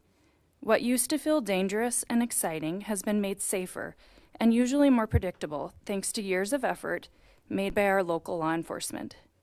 As someone who works downtown during the rally and manages a staff of locals, including high school kids, I am so appreciative of our local law enforcement who do an amazing job to make the event feel controlled and safe.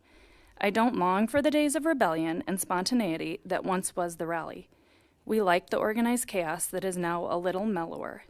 When situations do arise during the rally, I assure you that those of us who are on Main Street don't feel a sense of nostalgic thrill for what might be a spectacle unfolding.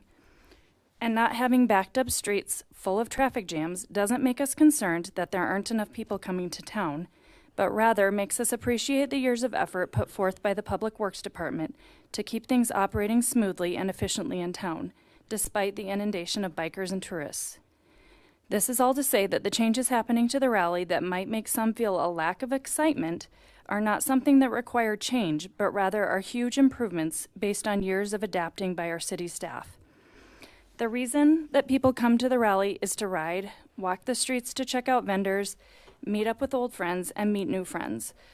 Like it was said last week, the brand of the rally is Main Street Sturgis, filled with an eclectic group of bikes and people from across the globe. It is a great event that has evolved organically over the years.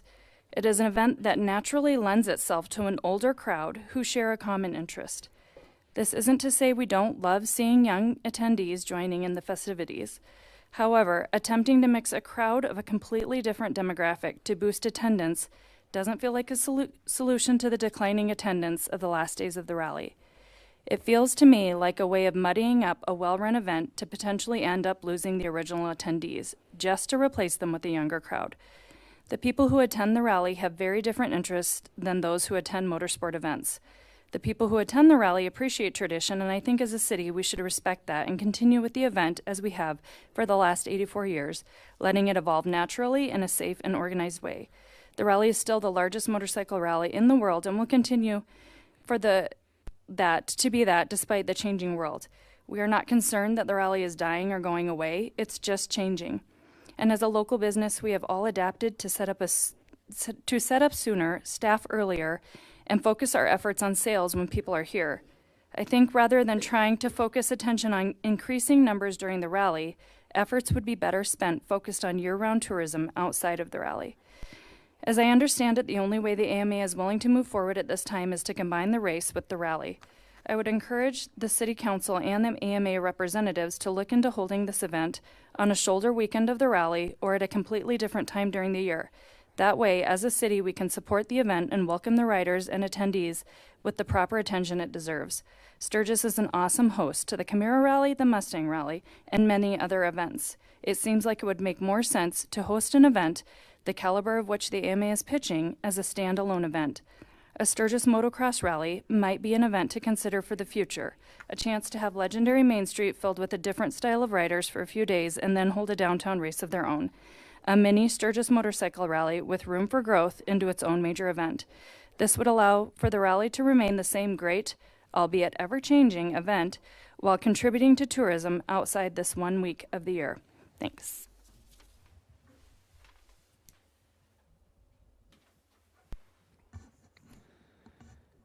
Any other discussion from the public on this consideration?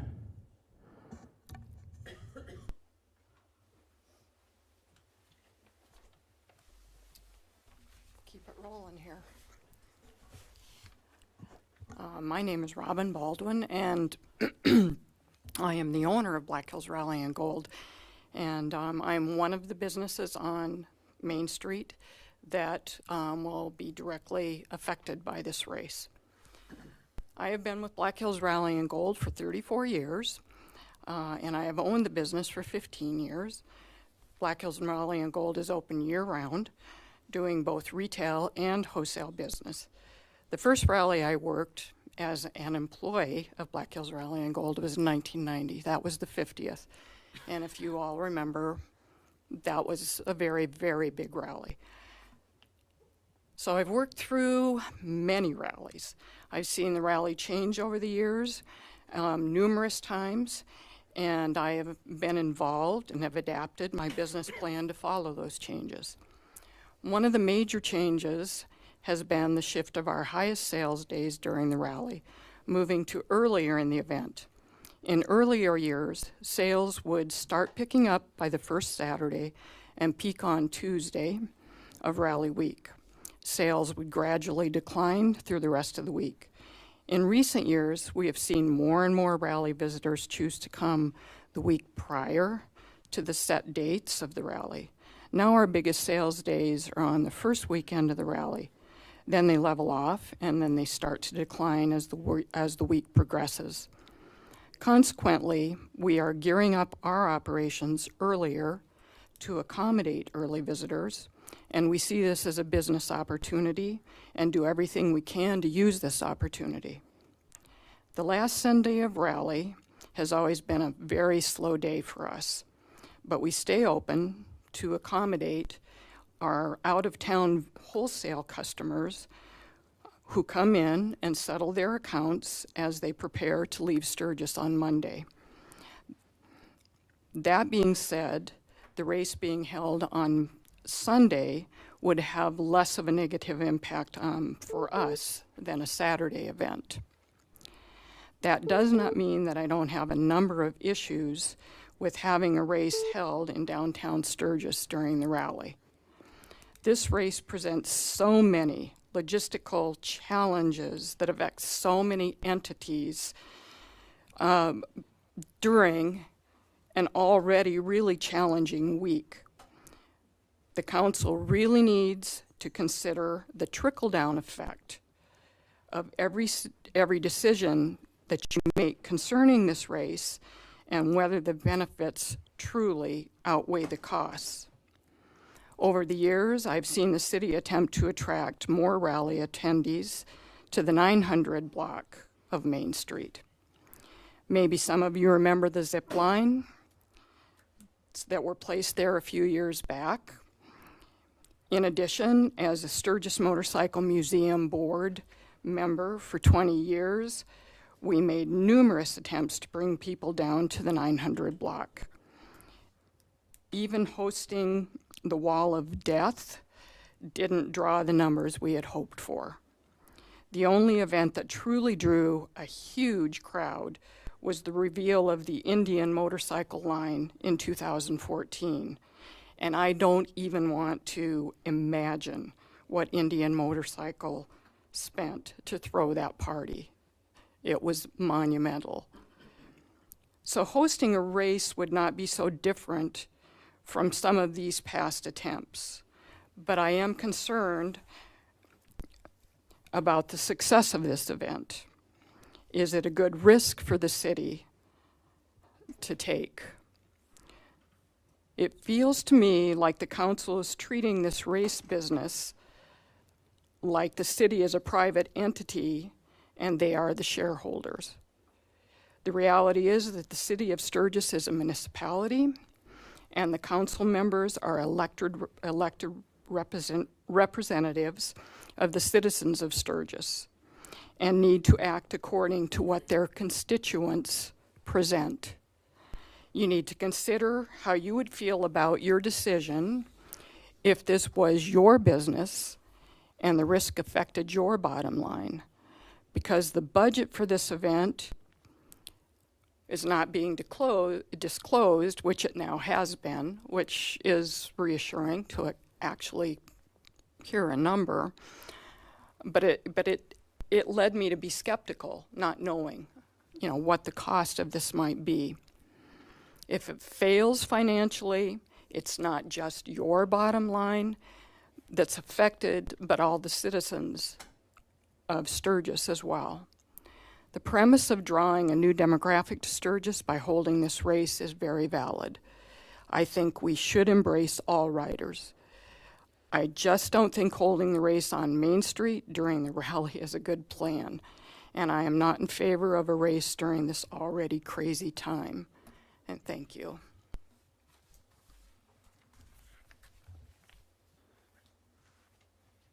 Any other discussion from public on this consideration?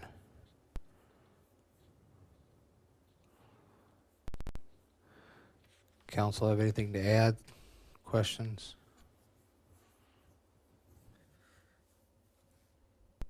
Mr. Mayor, I just have a question on how we're pulling things forward on this. Our approved 24 budget indicates a projected $300,000 sponsorship revenue.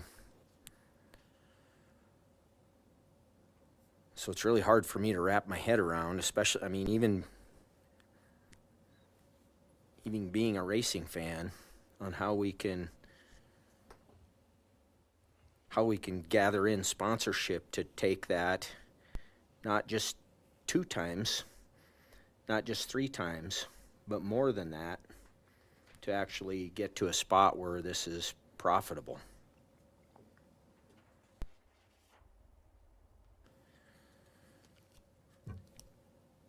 Investment of $3.2 million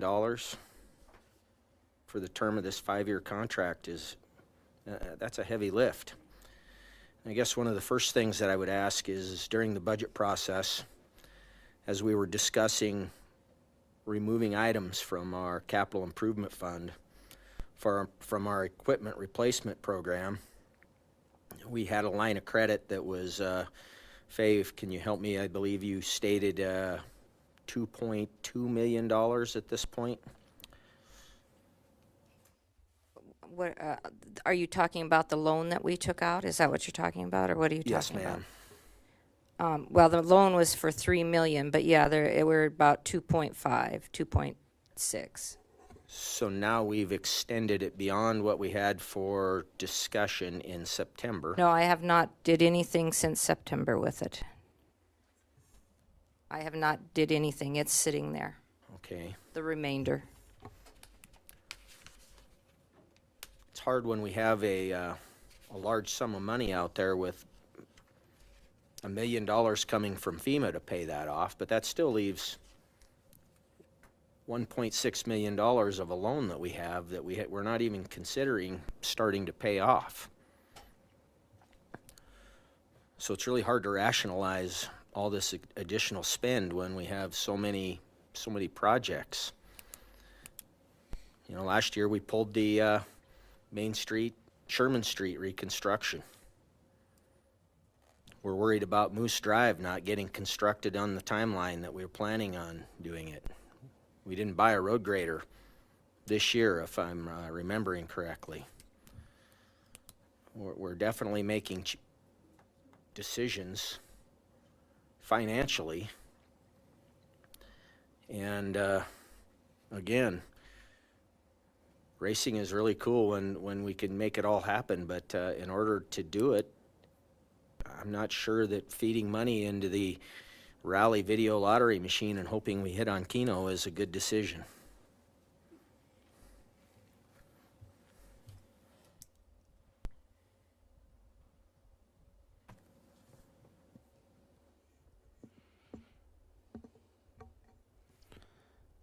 Anything else from council?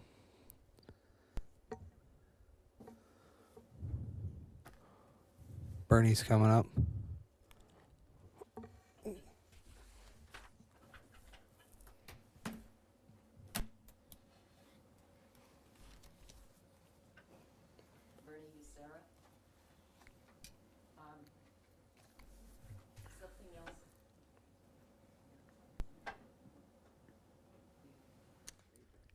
I like the red light better. Oh, okay. Thinking about setting up for this race, tearing down for this race, I want to know how much our city employees will be involved with that, because we're going to want this other entity to do it right so that there is no damage on our main street and side street. Therefore, our people are already overworked with the rally, and then this on top of it.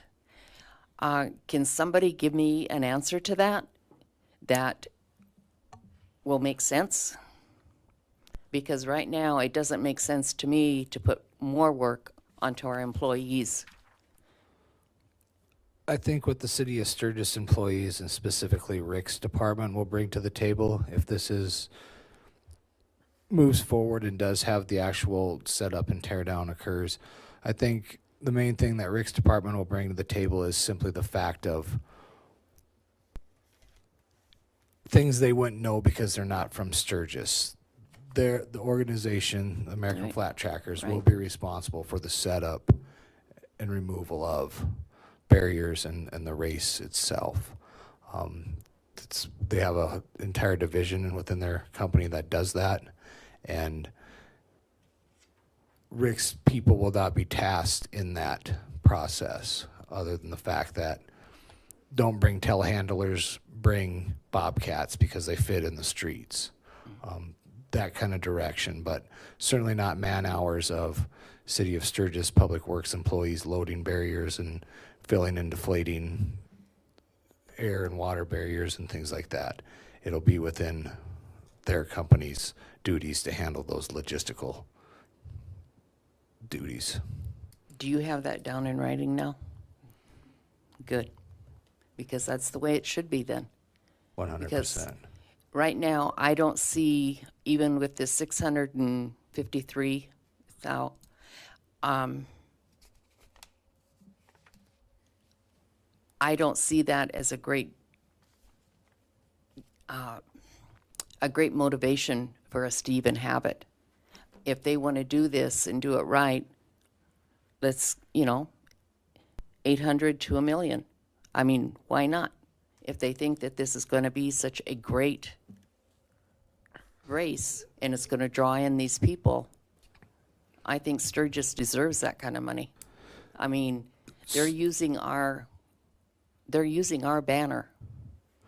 Without a doubt. And that's why the possibility of what this could be is so exciting. But the 653, Bernie, for clarity, is the hard cost to execute the event on Sunday, August 11th per year. That's the cost. That cost is going to be offset by sponsorships through the process, and if the sponsorships exceed the costs annually, the city of Sturgis gets return on that also, just like we do with all our sponsorships. And when someone brings a sponsorship, there's a split there. But the city, because of we host the event, we do all that we do that is the event, between the marketing and the year-round preparation, and you know what all the it entitles. We get the larger share of that return, while the smaller portion is shared with the partners that bring those sponsors in. So the number is a hard cost, an expense. The revenues project beyond that and return to the city. But when you were saying that, I wanted to make sure there was clarity there, because I agree. I would hope that our return, because of the sponsorships and the outside motorcycle industry OEMs that don't currently come and things like that, that we do get a return back for the betterment of our town. Right now, I'm really concerned about that part because of times are changing, the rally is changing. Will they really have that kind of a turnout? Yes, I'm skeptical, but there's no guarantee in this. No. There is no guarantee. No. That's all I've got to say. And thank you guys, though, for your work. Any other discussion?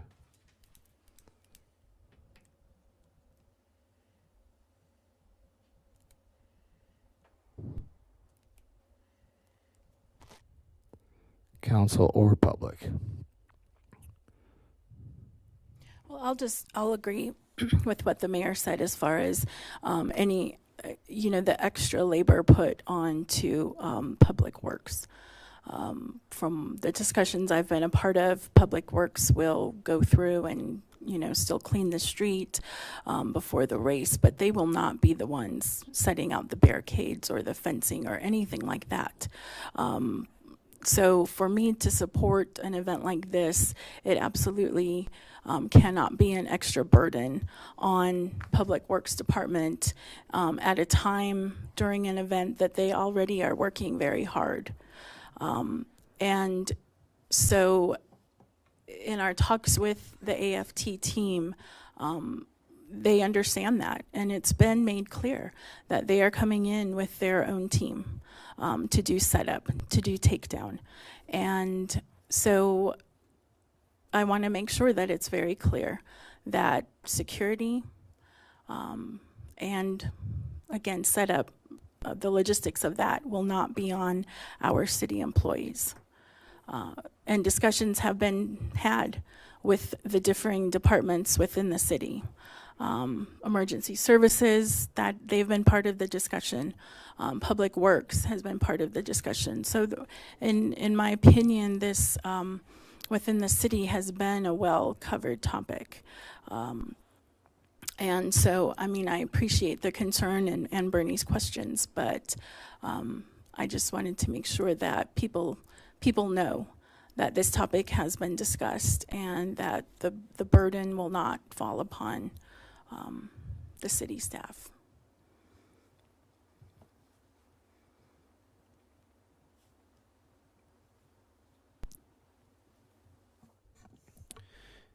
Anything else at this point? Mr. Mayor, I would ask that when we do vote on this, that we do have a roll call. Yep. Just a yea or nay, please. Yep. Planned along there. Thank you. Yep. I guess just for clarity, every time we do a roll call, I try to do it different each time, and this time I figured I'd do it alphabetically last name. Not a problem.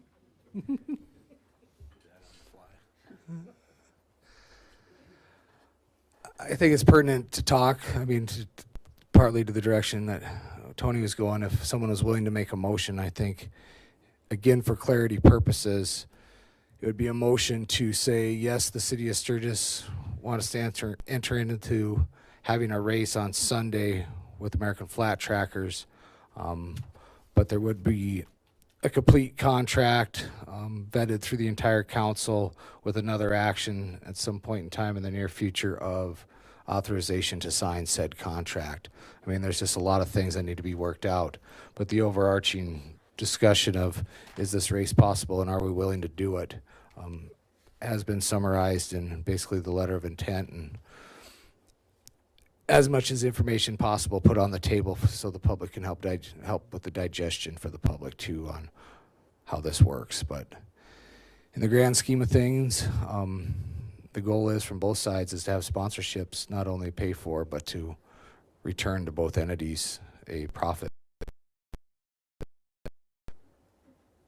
If it was to move forward, the proposal both from the city side and the Flat Tracker side, the intent is to increase rally presence from people that don't attend throughout the entire motorcycle industry, and also make the rally as a whole a better event, and keep being the world's best. So, last chance for any more comments. Is anybody willing to make a motion of some sort? I will, Mr. Mayor. I move to approve the consideration of the letter of intent and the race proposal from American Flat Truck for Sunday, August 11th, 2024. We have a first by Becca. We have a second by Preston. Any last discussion? Public or council? None being heard. Like Tony requested, we'll go ahead and roll call this. And like I stated, I'll use counselors' last names alphabetically.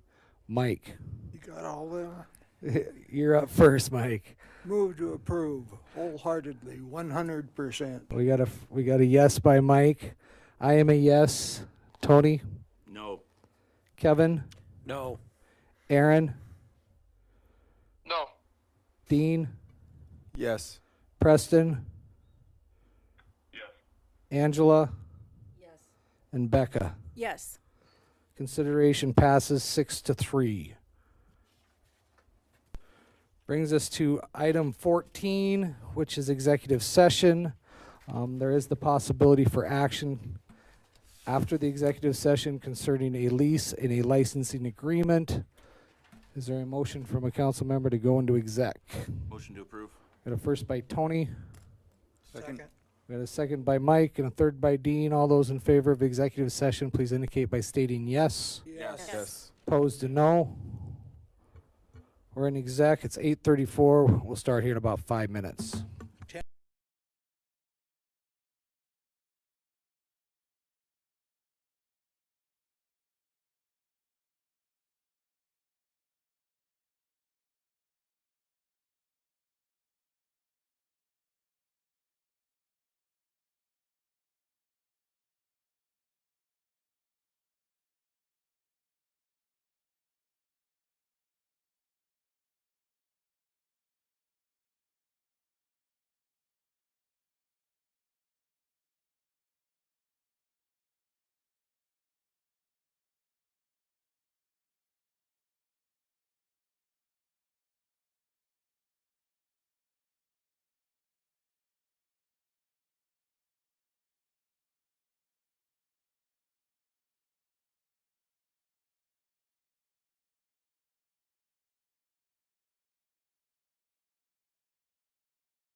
Yep.